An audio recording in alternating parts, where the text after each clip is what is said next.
아멘. 어떤 사회가 살맛 나는 사회인가 아닌가, 또 어떤 가정이 살고 싶은 가정인가 아니면 어쩔 수 없어서 사는 가정인가 하는 것을 판단하는 기준이 있다면 그건 뭘까요? 성경은 이렇게 말합니다. 가난한 사람이 편안하게 살 수 있으면 그건 살맛 나는 가정, 사회이다. 또 병든 사람이 살맛 나면 그 사회는 살맛 나는 사회이다. 그래서 우리 예수님께서는 가난한 사람의 친구로 오셨고 병든 사람의 치료자로 오신 겁니다. 그렇다면 지금 우리 사회에 일어나고 있는 일들을 통해서 우리 사회는 과연 살맛 나는 사회인가 하는 것을 검토해 볼 때에 우리가 아는 대로 대기업, 소위 대기업에 속한 근로자들은 전체 근로자의 약 5% 정도라고 합니다. 그렇다면 나머지 95%는 중소기업에 속한, 그래서 거기서 일을 하고 있는 사람들이 되겠죠. 혹시 여러분 중소기업에 노조가 있다는 소리 들어보셨나요?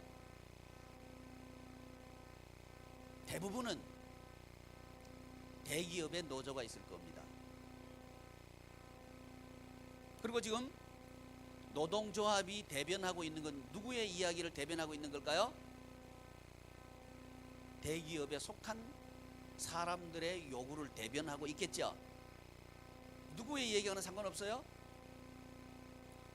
중소기업에 속해서 일하고 있는 사람들의 필요와 요구와는 거의 관계가 없는 이야기들을 하고 있다고 보입니다.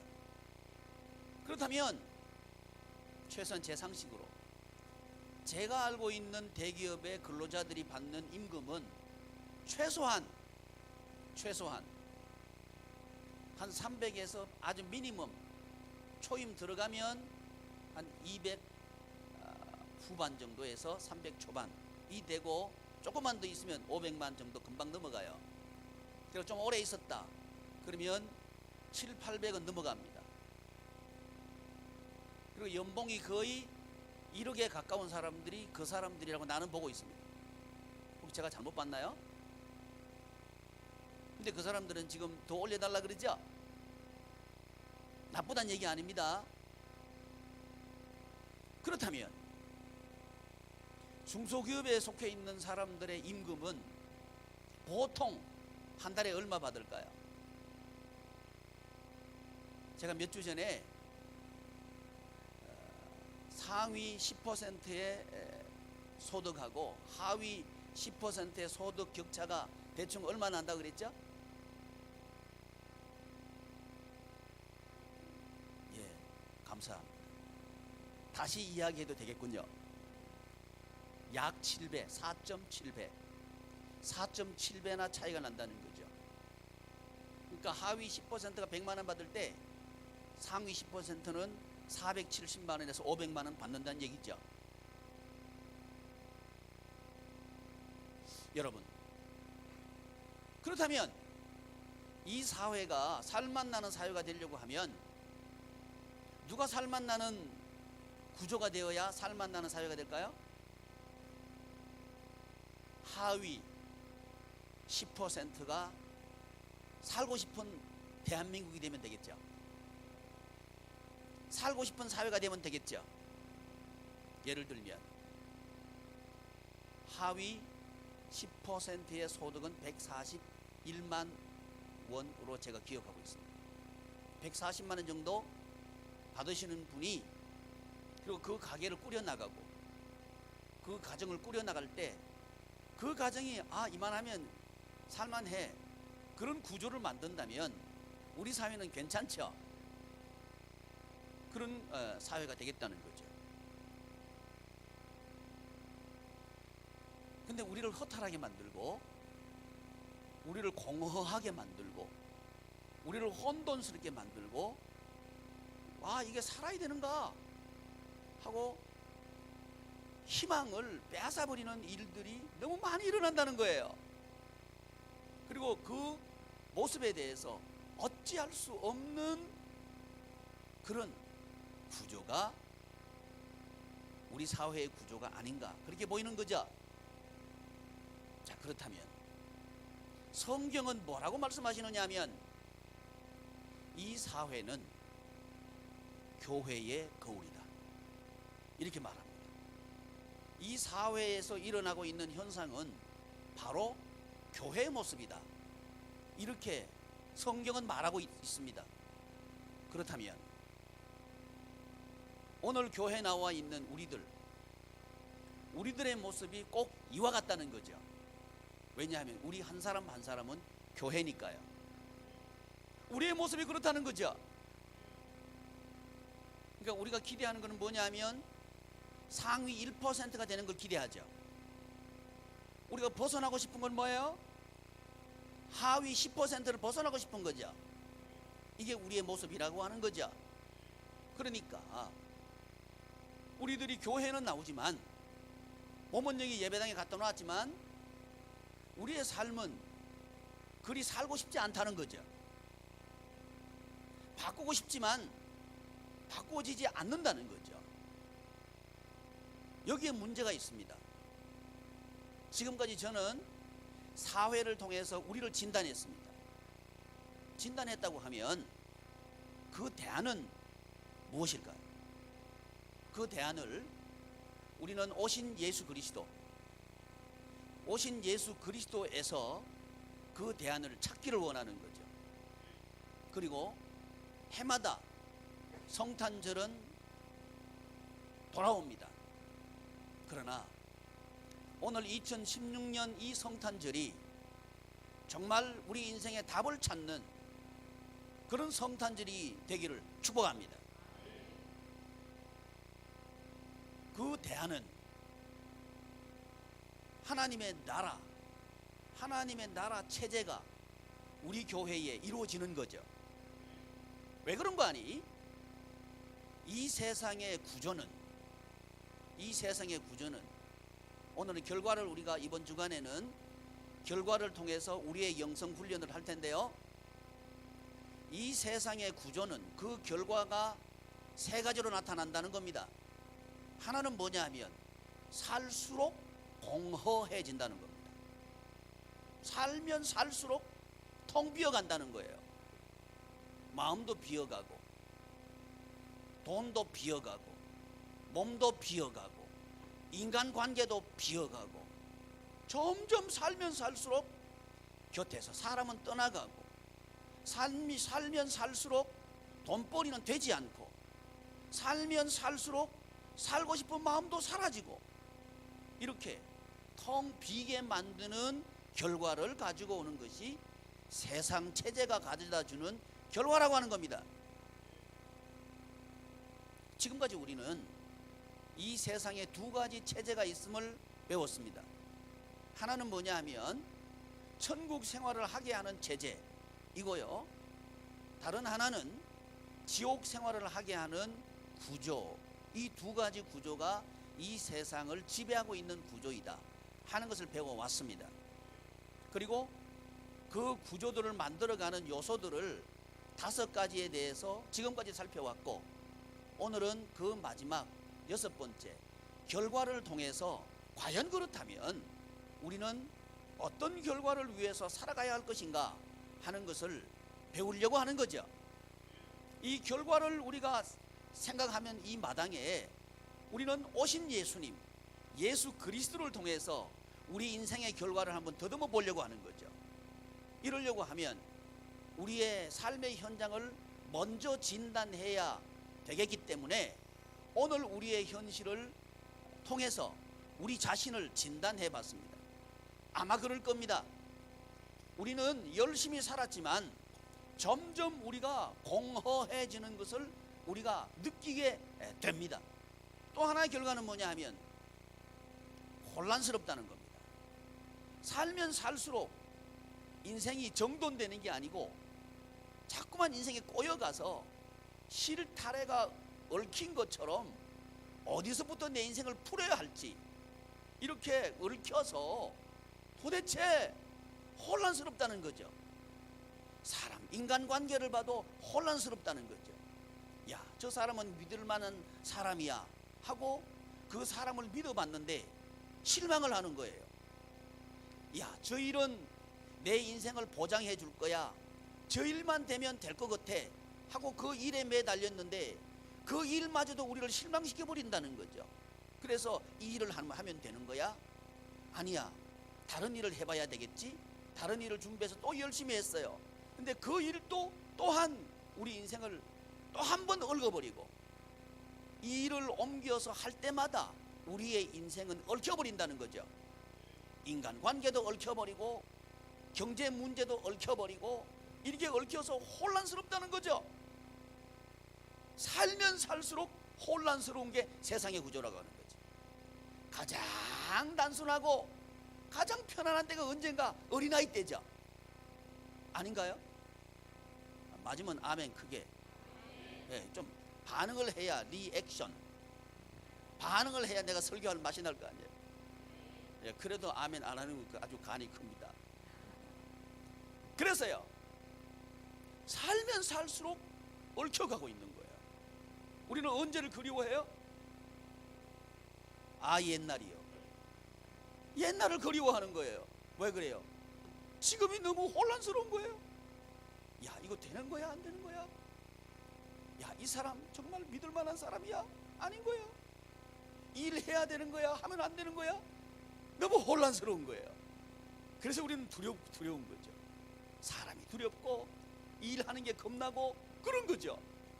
이 투자해도 되는 거야? 투자하면 안 되는 거야? 돈 날리는 건 아닌가? 이게 우리들의 두려움이란 말이죠. 왜 두려울까요? 혼란스러우니까. 이 세상은 우리 인생을 혼란스럽게 만드는 결과를 가지고 온다는 겁니다.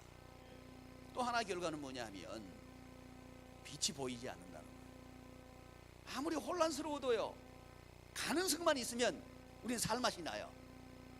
가능성 자체가 보이지 않는 거예요. 사람이요, 좌절을 많이 하면, 실패를 많이 하면 처음에는 아, 실패는 성공의 어머니요 그러죠. 10번 실패하면 아이고, 성공의 어머니 아니어도 좋으니까 실패하지 않으면 좋겠어요, 이렇게 얘기하는 거죠. 그러다가 하는 것마다 안 되면 무슨 생각해요? 나는 안 되나 보다, 이렇게 하는 거죠. 희망이 사라져 버리는 거죠. 여러분, 죽음에 이르는 병은 희망을 잃어버리는 겁니다. 희망이 없다면 살맛이 나지 않는 거죠. 그런데 살면 살수록 이 세상의 구조는 우리에게 희망을 뺏어가는 구조라는 거죠. 그래서 우리는 이 희망을 뺏어가는 구조, 캄캄하게 만드는 결과, 그리고 우리를 혼란스럽게 해서 어디로 가야 할지, 무슨 일을 해야 할지 혼란스럽게 자꾸만 우리를 밀쳐넣는 이 세상, 그리고 살수록 손에 있는 건 자꾸 없어지고 힘도 사라지고 건강도 없어지고 사람도 떨어져 나가고 이제 아무것도 없는 이런 결과를 만들어내는 이 세상에 우리는 살고 있죠. 그렇습니다. 그래서 우리는 지금 힘들어하고 있는 거예요. 특별히 지금 시대는 더 그런 것 같아요. 그런데 어디 지금만 그런 세상이었냐 이 말이죠. 과거에도 그러했다는 겁니다. 우리 대한민국만 그런가? 아니에요. 다른 나라도 그렇다는 겁니다. 세상에 사람들이 살고 있는 구조는 이런 구조입니다. 우리는 이런 세상에 살고 있는 거예요. 그렇지만 이런 세상에 살고 있지만 이 세상에서 오히려 천국 같은 생활을 할 수 있다는 겁니다. 그 소식을 전해주시기 위해서 오신 분이 예수 그리스도입니다. 그래서 우리는 예수 그리스도 오심에 대해서 이렇게 기뻐하는 거죠. 매일매일이 저와 여러분들의 성탄절이 되기를 축복합니다. 이 성탄절은 공허가 충만으로 바뀌게 하는 시작입니다. 점점 내 인생이 비어져만 가고 있었는데 이제 비어져 나가는 것이 막히고 하나씩 하나씩 채워지는 그런 인생이 될 수 있다는 거죠. 그 소식을 알리기 위해서 오신 분이 예수 그리스도입니다. 그래서 우리는 예수 그리스도를 메시아라고 하는 거죠. 구세주라고 하는 거죠. 이유가 뭘까요? 우리의 인생이 달라질 수 있습니다. 어떻게? 공허에서 충만으로 그 결과가 달라질 수 있다는 거죠. 또 우리 예수님께서 오셔서 우리의 이 혼란스러운 인간관계, 또 혼돈에 빠진 물질관계, 돈 문제 말이죠. 이 문제를 우리 예수님께서 오셔가지고 실타래를 풀어나가는 것처럼 질서를 잡아주신 분이 예수님입니다. 그래서 여러분, 이 천국 생활을 하는 것은 어떻게 하면 천국 생활을 할 수 있느냐 하면 단순하게 살면 됩니다. 그게 질서거든요. 질서는 엉킨 게 아니고요, 단순한 거예요. 그 질서를 잡아주기 위해서 오신 분이 예수님입니다. 또 우리 예수님께서 오셔서 우리에게 어떤 결과를 주시기 위해서 오셨느냐 하면 희망 없는 데서 한 줄기 희망의 빛을 주시기 위해서 오신 분이 예수님입니다. 그렇다면 제가 이 설교를 시작하면서 그 사회가 살만한가 살만하지 않는가 하는 것을 우리가 측정하는 바로메터가 있다면 그건 약자죠. 약자가 살만하면 그 사회는 살만한 거죠. 그런데 보십시오, 우리는 이 사실을 인정하면서도 우리 마음속에서는 약자가, 내 스스로가 약자가 되고 싶다 1번, 나는 강자가 되고 싶다 2번. 자, 1번 2번, 예, 놀렐루야. 자, 이게 우리들입니다. 이율배반적인 삶의 행태를 가지고 있는 것이 우리들이라고 하는 거죠. 그렇기 때문에 우리는 머릿속에서는 약자가 잘 사는 세상이 되면 살만납니다, 이렇게 대답을 해요. 근데 나는 약자가 되기가 싫다는 거죠. 보십시오, 우리 예수님께서 이 세상에 오실 때 성인 그리고 강한 남자로 오셨나요? 아니면 아기로 오셨나요? 아기로 오셨죠. 그분은 강한 분으로 오시지 않았습니다. 우리 예수님께서 이 세상에 오실 때 궁궐에서 탄생하셨나요? 마구간에서 탄생하셨나요? 그분은 약자죠. 우리 예수님께서 태어나실 때 당시의 사람들이 왕궁이 있는 예루살렘에서 태어나셨나요? 아니면 시골, 촌, 나사렛에서 태어나셨나요? 촌 사람이죠. 서울 사람이 아니죠. 약자 중에 약자죠. 이분이 예수님입니다. 그렇다면 이 예수님은 왜 이런 모습으로 오셨을까요? 이것이 저와 여러분들의 기쁜 소식입니다. 이 세상의 사람들은 무엇이 있어야 할 수 있다고 말합니다. 돈이 있어야 사업을 하죠. 돈이 있어야 학교 가죠. 그렇죠? 그래서 사람들은 무엇이 매우 매우 중요해요. 리액션. 뭐가 매우 매우 중요해요.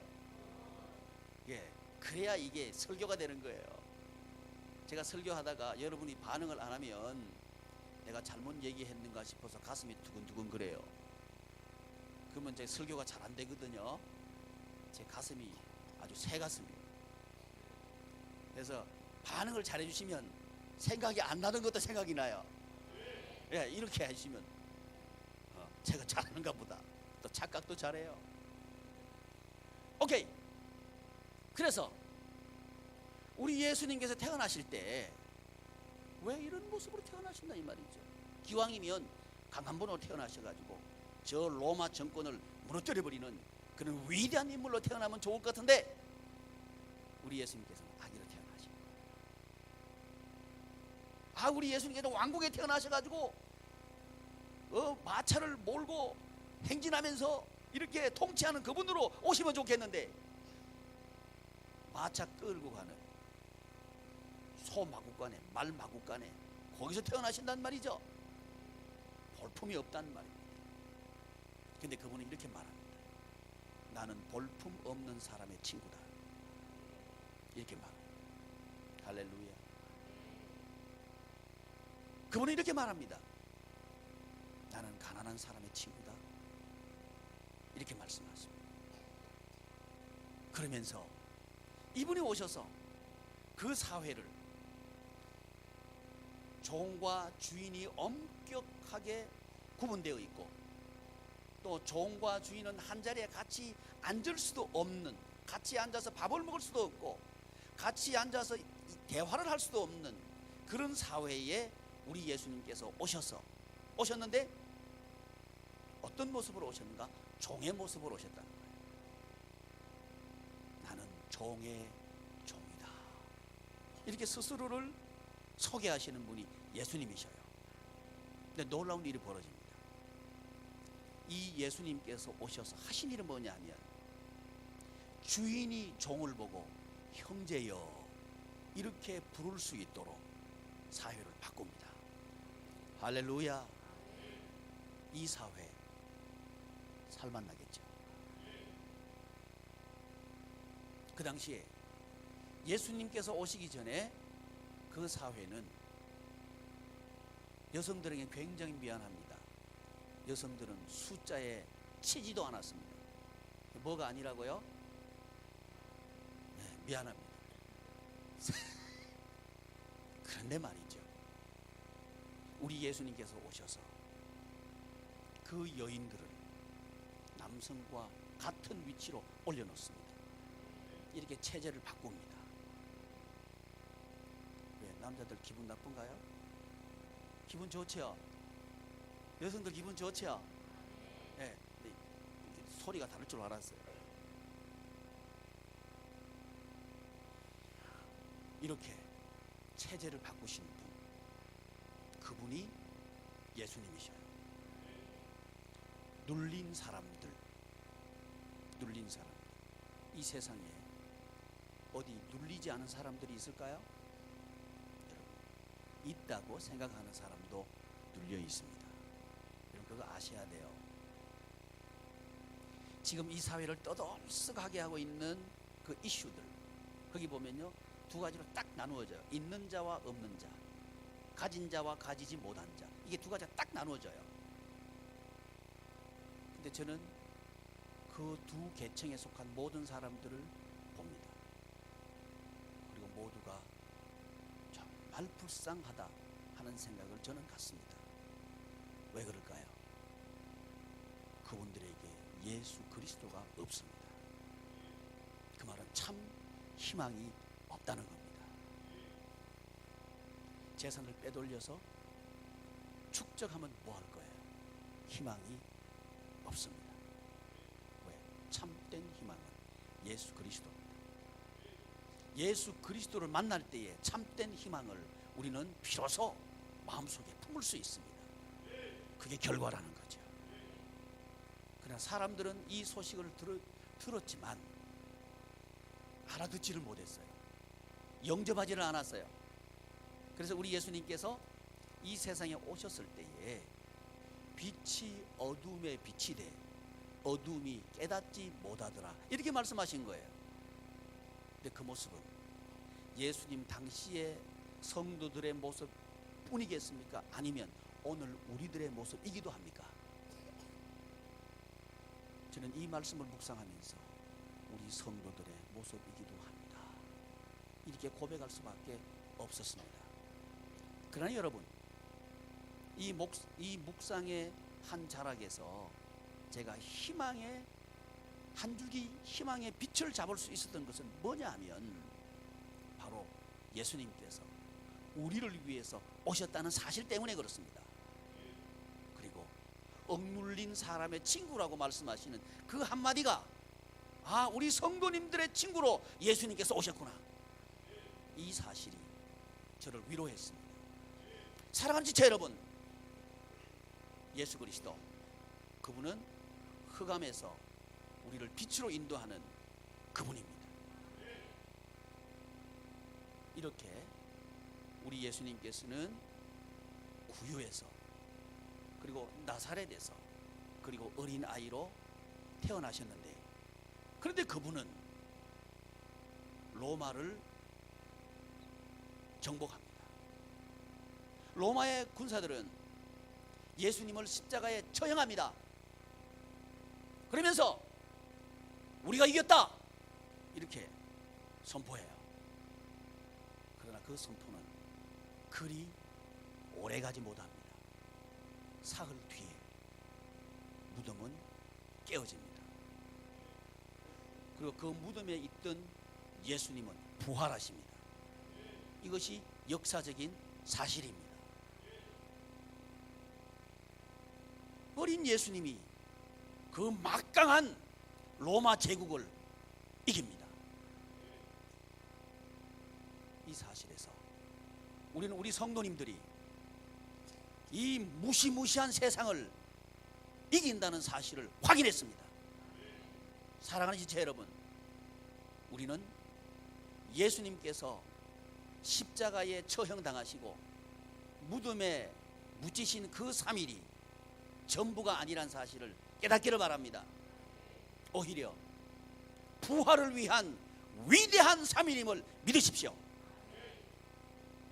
혹시 여러분들이 무덤과 같은 지금 형편에 계신다 할지라도 예수 그리스도를 믿음으로 넉넉하게 이기실 줄을 믿습니다. 왜냐하면 그게 결과니까요. 예수님은 이겼습니다. 세상을 승리했습니다. 따라서 예수님을 믿는 우리도 이깁니다. 사망의 체제를 극복할 수 있습니다. 그리고 승리의 체제로 바꿀 수 있습니다. 단 이 시간 예수 그리스도를 영접합시다. 예수 그리스도를 정말로 영접합시다. 그럴 때에 우리의 인생의 결과는 달라질 줄을 믿습니다. 우리 하나님께서는 이렇게 위대한 선포로 성경을 시작합니다. 창세기 1장 1절 시작. 예. 이러면요 제 톤하고 여러분 톤하고 내가 암만 적게 봐도 4도는 차이 났어요. 다시 한번 시작. 할렐루야. 태초에 하나님이 천지를 창조하시니라. 할렐루야. 이 창조는 무에서 유를 만드신 창조입니다. 무엇이 있어야 할 수 있다는 게 아니라는 거죠. 이게 하나님의 통치입니다. 우리 예수님께서 왜 어린아이로 왔을까요? 무에서 유를 입증하는 거죠. 우리 예수님께서 왜 마구간에 오셨을까요? 무에서 유를 창조하신 그 하나님의 창조를 입증하시는 거죠. 우리 예수님께서 왜 시골뛰기로 거기에서 태어나셨을까요? 무에서 유를 창조하시는 하나님의 창조를 입증하시는 거죠. 그 오신 예수님을 오늘 저와 여러분들이 영접합시다. 그리고 믿읍시다. 믿음, 이 믿음은요 우리 인생을 바꿉니다. 믿음은 마음의 얘기인데요, 마음이 바뀌면 인생이 바뀝니다. 여러분, 없으니까 할 수 없다 이게 아니고요, 없어도 할 수 있다, 이렇게 마음이 바뀌어지기를 축복합니다. 이것이 예수님을 영접하는 거예요.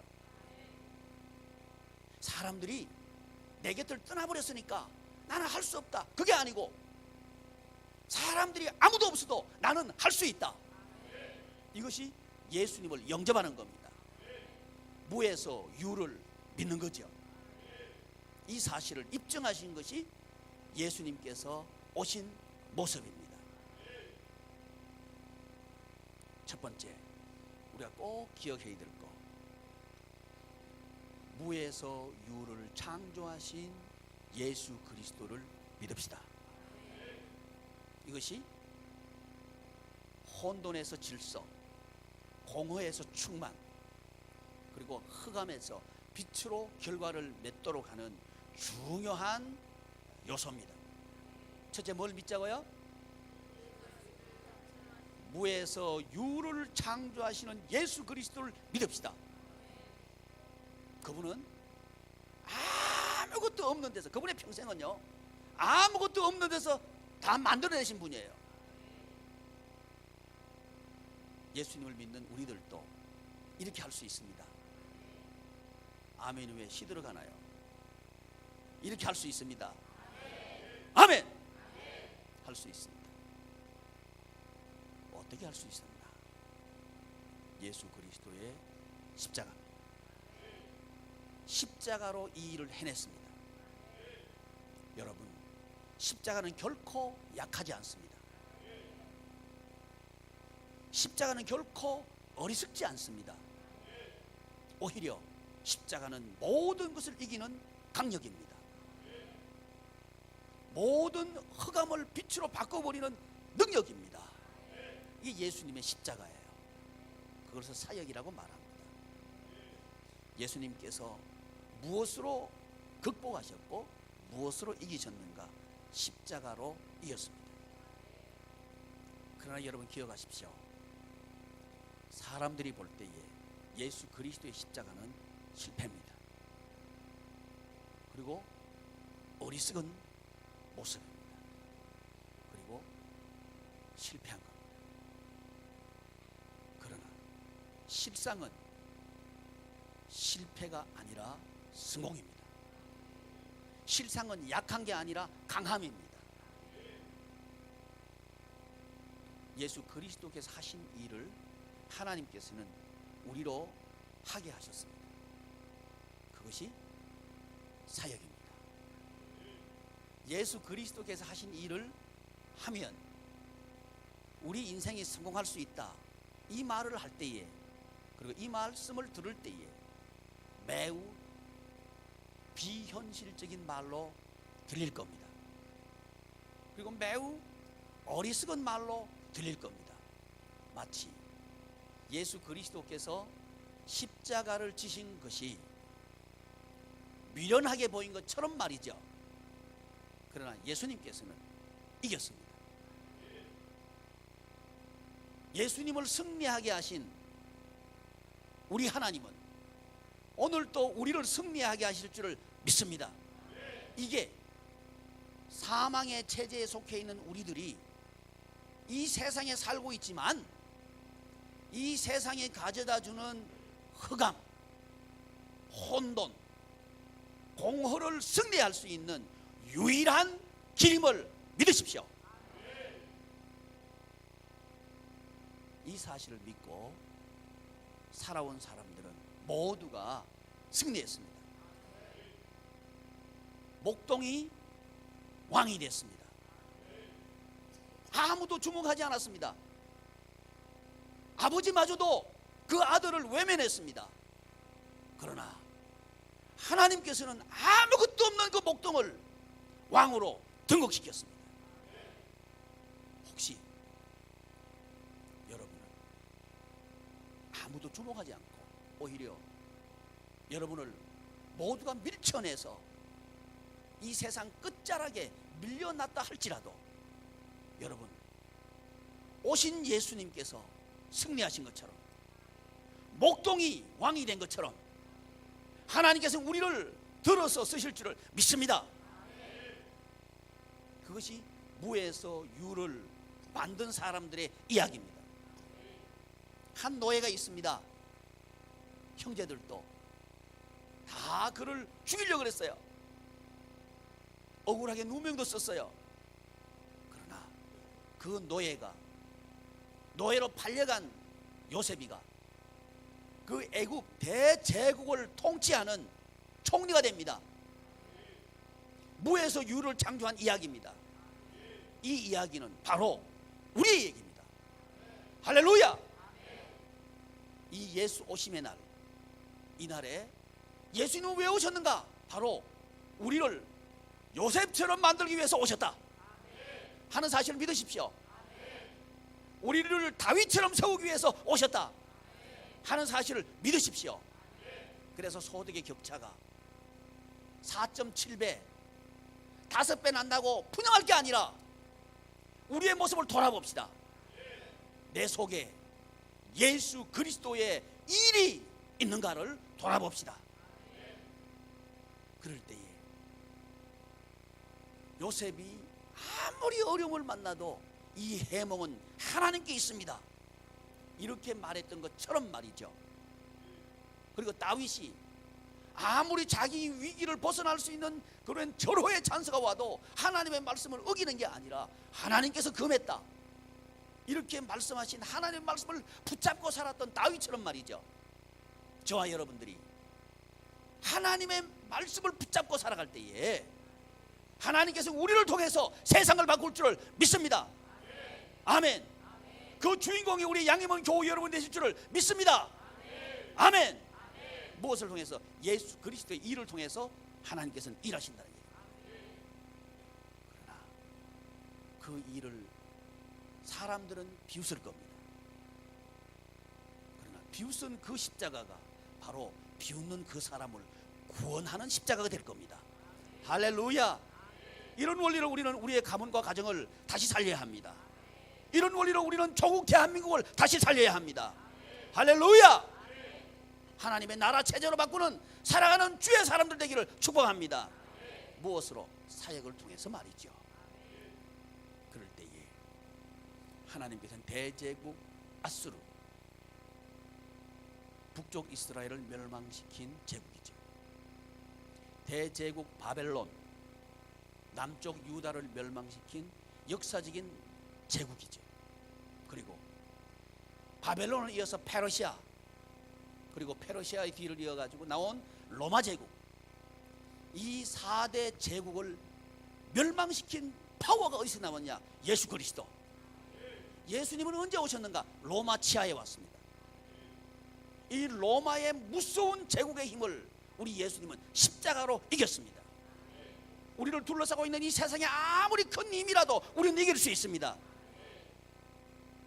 하나님의 능력으로 이길 수 있습니다. 이 신비가 저와 여러분들의 인생의 실상이 되게 하옵소서. 이렇게 기도한 여러분 되시기를 바랍니다. 사역을 통해서 이 일을 할 수 있습니다. 사랑하는 지체 여러분, 예수 그리스도께서 하신 일을 하십시오. 가장 지혜로운 선택입니다. 셋째, 이 구조는 어떤 구조인가? 예수님과 하나님의 구조입니다. 이 사역을 통해서 우리는 저와 목장들과 목원들이 하나 될 겁니다. 이 사역을 통해서 저와 부모님과 자녀는 하나 될 겁니다. 이 하나됨은 영원한 친구가 되도록 하는 하나됨입니다. 세상 모든 사람들은 돈 때문에 떠나가고 사업 때문에 떠나가고 일 때문에 배반하고 그렇다 할지라도 우리는 이 사역을 통해서 하나된 우리들은 영원한 관계 속으로 들어가게 됩니다. 이것이 예수 한 몸입니다. 그리고 교회와 가정, 그리고 개인과 삶의 현장이 하나로 연결될 겁니다. 이것이 하나님의 나라 체제입니다. 그 결과는 충만입니다. 그 결과는 질서입니다. 그리고 그 결과는 소망입니다. 참된 희망의 사람입니다. 이런 복이 여러분에게 있기를 축복합니다. 기도하겠습니다. 존귀하신 하나님, 하나님의 은혜를 감사드립니다. 우리 교우들 예수 그리스도를 영접하게 하셔서 예수 그리스도께서 하신 그 일을 스스로 하게